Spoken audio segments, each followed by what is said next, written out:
Well, Father talked a lot about Foundation Day, and the way he described Foundation Day was the day in which the spirit world and the physical world actually come into one.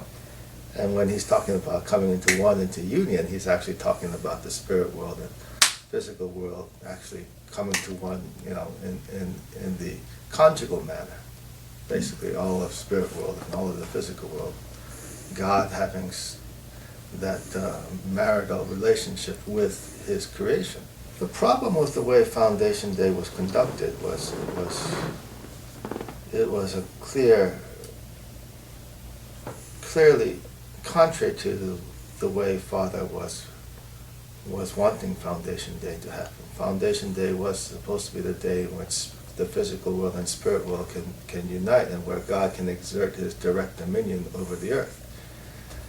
But what we saw happening in the Foundation Day with the Han Mother is that she basically usurped Father's throne and usurped his successor. And basically she put herself as a roadblock between God's direct dominion and dominion over this earth. So the spirit world and physical world could not be united on that day, which she presided over. And so the true Foundation Day had to be, delayed, and it was delayed until Father's true successor took his crown, and based upon that, then the vertical subject relationship between the Father and Son could be established, and that now marks the true Foundation Day, which is the day of the crowning of the second king. If she had fulfilled her responsibility as Eve, to throw away her lineage and to serve only the lineage of the Lord of the Second Advent and to promote the lineage of the Second Advent, then she could have brought this world to God's kingdom through his blessing. Now we have to understand that the foundation for the creation of God's kingdom actually doesn't have anything to do with the Han Mother. The foundation for the creation of God's kingdom is the kingdom of the united Cain and Abel. So based upon the unity of Cain and Abel centered upon the Father, that's the foundation by which the kingdom is brought.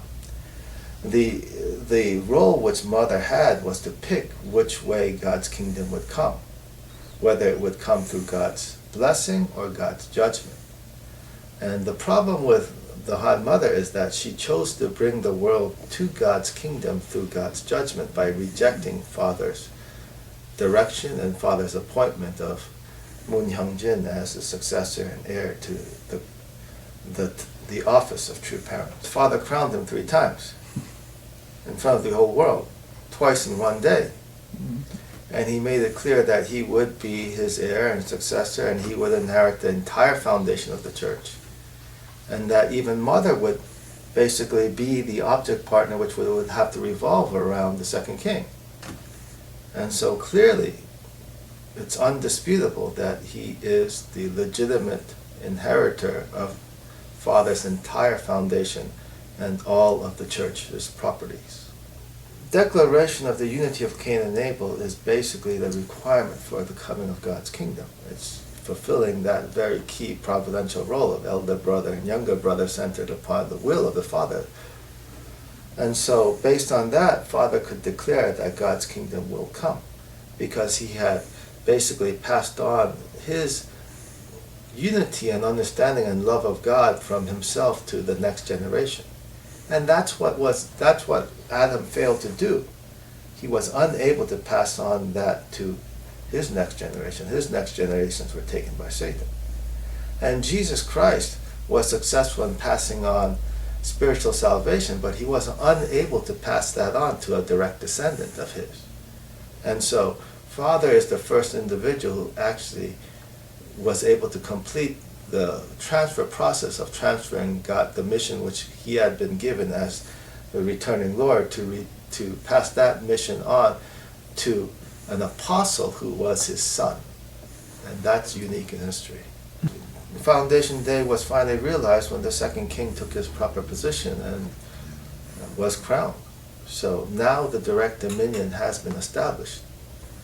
But we are in the situation in which we will receive God's kingdom not by His grace or blessing, but by His judgment, because the Han mother in the heretic church has betrayed God. And so they will be judged for the crimes they have committed.